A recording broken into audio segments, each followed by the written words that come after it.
Four words are front and center in our study of the letter Paul the Apostle wrote to followers of Jesus in Philippi: love, harmony, joy, and serving. Serving will be our focal point today. Those words are foundational in this letter, and they are foundational in a local church like South Bay. Before Paul wrote to the Philippians, he wrote some important things about them. And studying that can help us see the kind of people the Holy Spirit was transforming the Philippians into. And that can help us see the kind of work he would like to do in every follower of Jesus. The Philippians were the first ones in the region of Macedonia to be formally introduced to the story and the teachings of Jesus. Philippi was a key city in the region of Macedonia, so Philippians were also Macedonians. That'll make sense in a moment. As we saw last week, Paul brought the story of Jesus there around 50 AD. Paul wrote to them about 13 years later in the letter we call Philippians. Midway between being there and then writing to them, Paul wrote about them in a letter called 2 Corinthians. Apparently, Paul wanted to teach and encourage the Corinthian believers about love, harmony, joy, and serving by telling them about the Macedonians. And there are many things we can learn through that. Paul wrote, "Beloved ones, we must tell you about the grace God poured out upon the churches of Macedonia. Even during a season of severe difficulty, tremendous suffering, and extreme poverty, their superabundant joy overflowed into an act of extravagant generosity.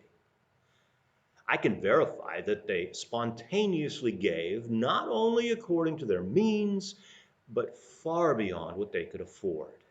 They actually begged us," he said, "for the privilege of serving God's people who are living in poverty." Notice, the grace of God poured out.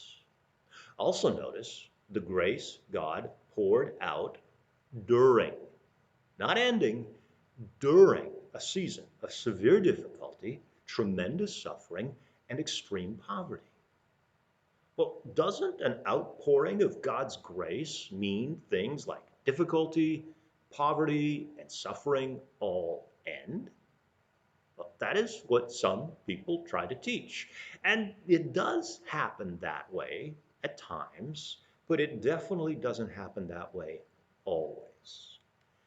The Macedonians, Philippians, were in a season of severe difficulty, tremendous suffering, and extreme poverty. However, and that is a huge however, because the grace of God was being poured out, they found superabundant joy, which overflowed into an act of extravagant generosity.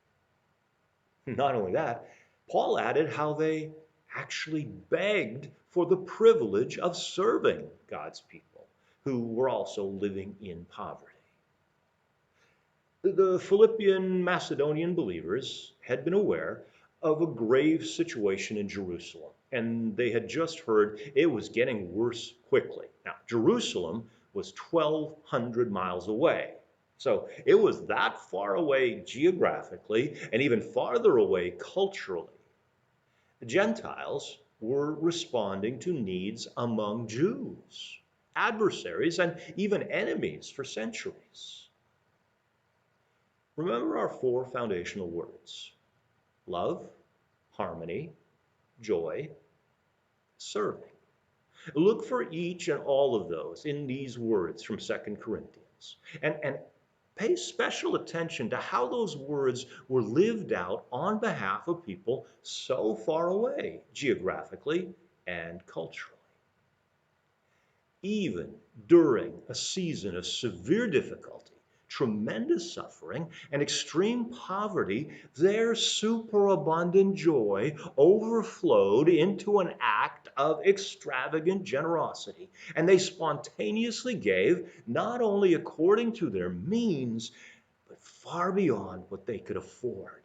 They actually begged us for the privilege of serving.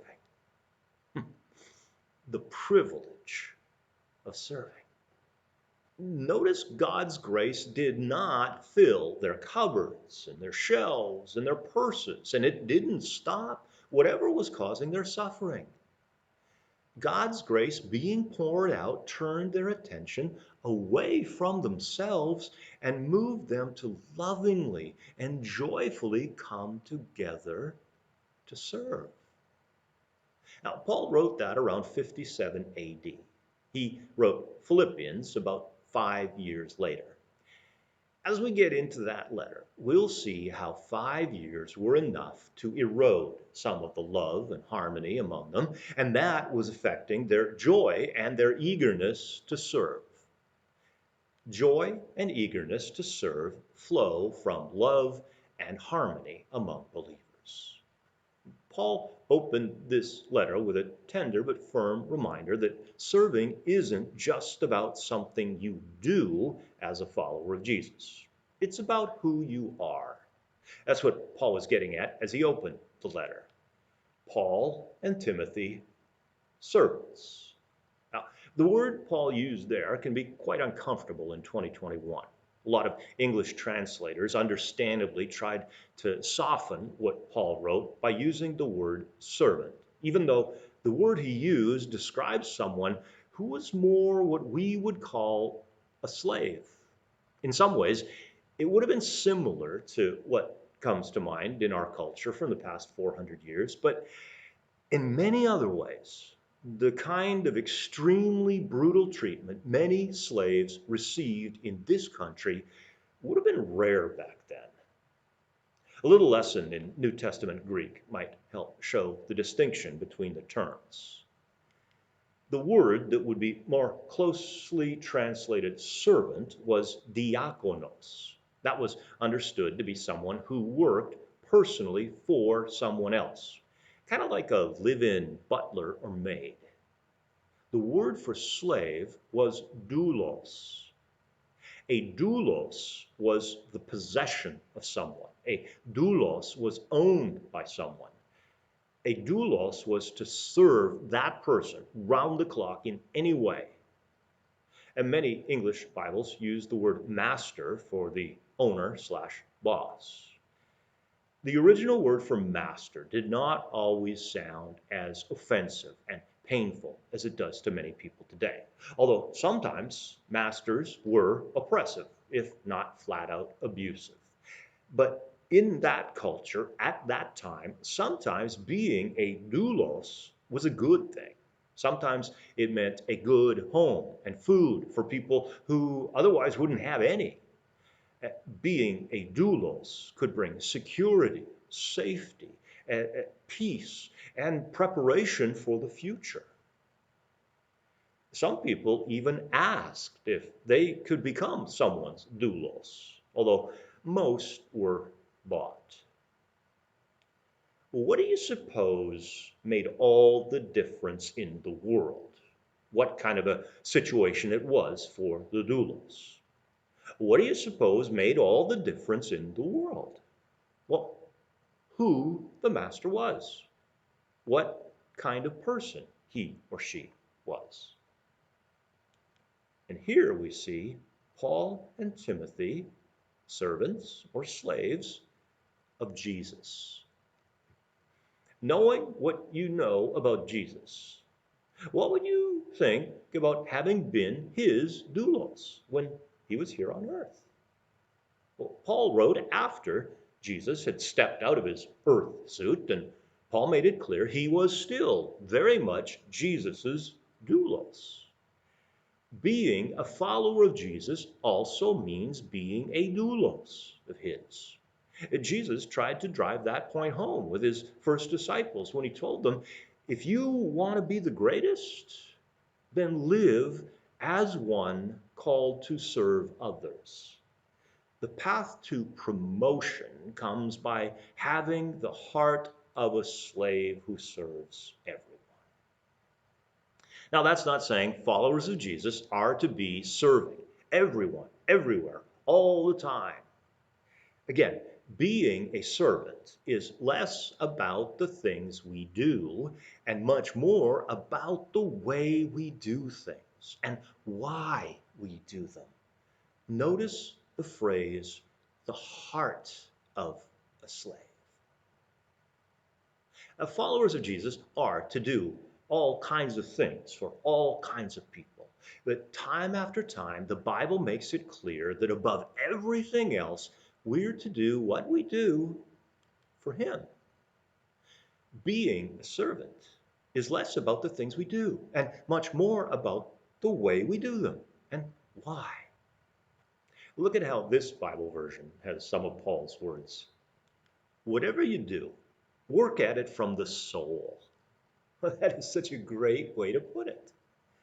Whatever you do, work at it from the soul, as for the Lord, and not for people. It is to the Lord you are giving service. At the end of this coming week, Mr. Alex will transition to a new career at Northrop Grumman. And by the grace of God, we have a new director for Noah's Ark. One thing stood above almost everything else for me through the whole process with Kathleen Joyce, the new Noah's Ark director. She said she tries to see every child like a little Jesus, and she wants to treat him or her that way. That's a pretty good philosophy. It's the kind of thing Paul had in mind when he wrote about being a servant of Jesus. Now, Paul, a servant, is a huge step for someone who was named after the great Israeli King Saul, and someone who was once the most influential teacher anywhere. Paul went from served to servant, but servant or slave of Jesus. And as we saw a few moments ago, what makes all the difference in the world for a doulos is who his or her master is. Yeah, that makes me think of a story from the long time daily devotional, Our Daily Bread. This one was about a missionary in West Africa who was trying to get the meaning of the word redeem in the local language. He asked an African friend for help. After the missionary explained what it meant to redeem, the friend answered, "Oh, we would say God took our heads out." That didn't help the missionary much.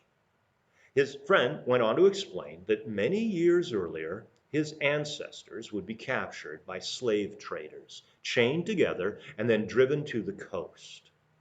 Each prisoner had a heavy iron collar placed around his or her neck. As the slaves would pass through a village on their way to the coast, a chief might notice a friend among the captives and offer to pay the slave traders for the person's freedom. The person's head would be taken out of the iron collar. And that was where their word for redemption had its roots. God took our heads out. Well, that sounds a lot like something Peter wrote. You were not redeemed from your vain way of life, inherited from your fathers with perishable things like silver or gold, but with the precious blood of Christ. Longtime pastor Wayne Barber wrote, "God says, I have set you free. You are free now to be what you ought to be." The person who has any sense at all will say, "Lord, you have overwhelmed me. I am making a choice out of love for you to be your slave." However, Jesus himself tried to make it clear this is about a whole different kind of slave-master relationship.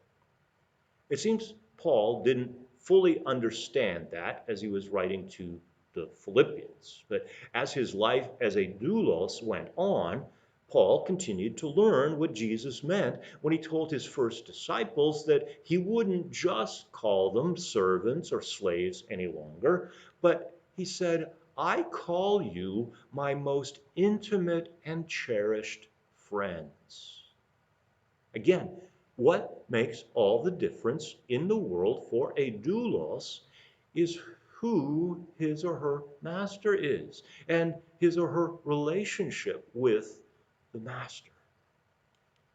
The love and the joy we find in serving is heavily influenced by how we see Jesus, along with how we believe Jesus sees us.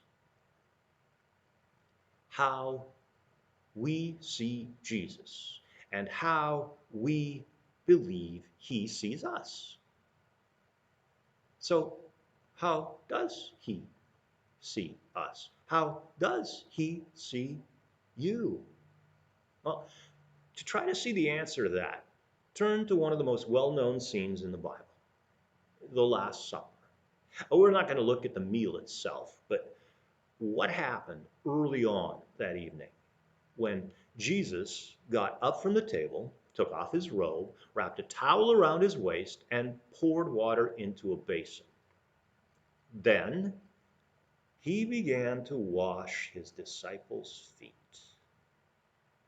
Almost every time I think of that story, I think about being in my early 20s. And I was at my first ever Christian retreat with a young adults group.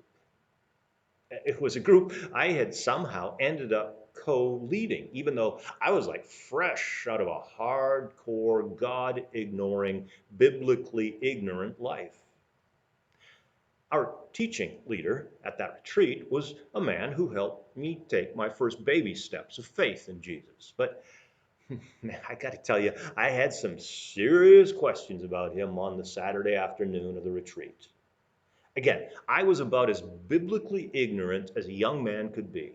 And I was really caught off guard when Gary announced to us leaders that we were going to do something he called a foot washing. And my immediate thought was, oh man, this must be one of those weird cults I've read about. Now, over the years, I quickly grew to understand the symbolism and the lesson Gary was trying to get across. But at the time, it totally freaked me out. I believe it freaked the disciples out, although not for the same reasons. See, back then, when guests showed up at a house, the host called a servant to wash their feet. If the host had several servants, the lowest one was the one who would take care of the feet. If a host didn't have a servant, he would at least provide water for the guests to wash their own feet at the door. Providing a way to help your guests get their feet clean was common courtesy and a sign of welcome. Pretty much everyone wore some version of what we call flip-flops, but they didn't have paved roads or sidewalks, so feet were often filthy, even downright nasty. And that was the main reason foot washing was typically the first thing done when someone got to a home. And to not provide a way to get it done was kind of a social slap in the face, not to mention really bad hygiene. Knowing that makes this scene actually kind of amusing. I can picture the disciples squirming in the face of a dilemma as they first settled in around the table. Kind of like, someone really should wash our feet. And Jesus would have known what was going on in their minds, but I wouldn't be surprised if he let it brew for a bit.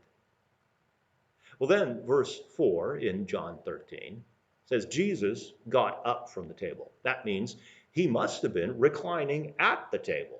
And if you back up to verse 2, you'll see the disciples were also at the table. And the original words seem to say the meal had already begun. And this was the Passover meal, which was like the main meal in the biggest celebration in a Jewish calendar full of celebrations. But it seems as though the disciples' thoughts were more on the smell of the food filling the room rather than their feet. It seems they were ignoring the water basin and the pitcher and the towel at their feet. They were concerned about their bellies and being served, not about serving. None of them grabbed a towel, a water pitcher, or a basin. And if you look at the way Jesus went straight to both items and got to work with them, it is pretty clear they were there the whole time. We're told Jesus got up from the table and he took off his robe and he wrapped a towel around his waist and he poured water into a basin. And this line is so understated. Then he began to wash the disciples' feet. Remember, I said the love and joy we find in serving will be heavily influenced by how we see Jesus, along with how we believe Jesus sees us. How do you believe Jesus sees you? Do you think he loves you enough to do something like this for you? Well, we can be certain he does love us way more than that. Because look at what he did less than 24 hours later in this scene. Less than 24 hours after this, he died on a cross. But backing up to this story, after washing their feet, Jesus put on his robe again and sat down and asked, "Do you understand what I was doing?" Now, the honest answer for them would have been, no. No, we don't understand. We know way more about the story than they did at that moment. But do you hear the question? Do you understand what he was doing? If you do understand what he was doing, even a little, look at what he said next. He said, "I have given you an example to follow. Do as I have done to you." Now, Jesus was not saying we all need to rush out and start washing people's feet. We stand a good chance of getting smacked or arrested if we were to do that. One Bible commentary says the example was in the principle of what Jesus did more than the specific thing. And the commentary went on to say, we are to seek ways of applying the same principle of love and self-sacrifice in all the varying circumstances of life in which we are placed. A plaque and a portrait on the wall near the entrance to the Alamo in South Texas helps me understand why Jesus would want us to follow his example. What is on the wall near the entrance to the Alamo is a reminder of one of the heroes of the 1836 war, and it includes this inscription: James Butler Bonham. No picture of him exists. This portrait is of his nephew, Major James Bonham, deceased, who greatly resembled his uncle. It is placed here by the family that people may know the appearance of the man who died for freedom. Well, no actual portrait of Jesus exists. And serving people out of the love and joy and grace God pours on us is one of the most effective ways to show Jesus to people. And being a servant is less about the things we do and much more about the way we do them, why we do them. And as we close, let's go back to the opening of Philippians with an opportunity to make a personal addition to it. Paul, Timothy, and see, there's a slot there for your name. Servants. For me, it would be Paul, Timothy, and by the grace of God, Len, servants. And if the Holy Spirit is nudging you to add your name there, be asking him what that might look like lived out this week.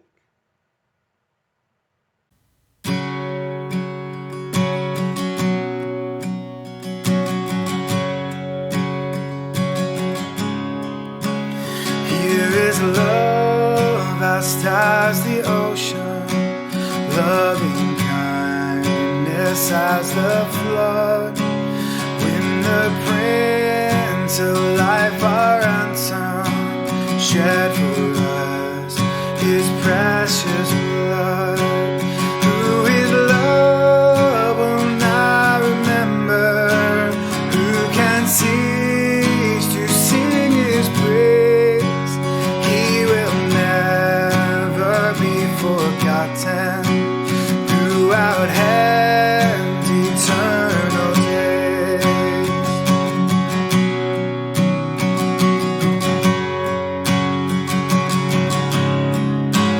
On the mount of crucifixion, fountains open deep and wide. Through the floodgates of God's mercy flowed a vast and gracious tide. Grace and love like mighty rivers poured incessant from above. Heaven's peace and perfect justice kissed the guilty world in love.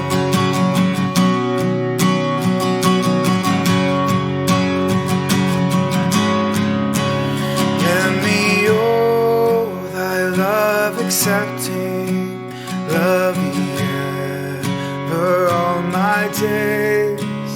Let me seek thy kingdom only, and my life to be thy praise. Thou alone shall be my glory. Nothing in this world I see. Thou hast cleansed and sanctified me. Thou thyself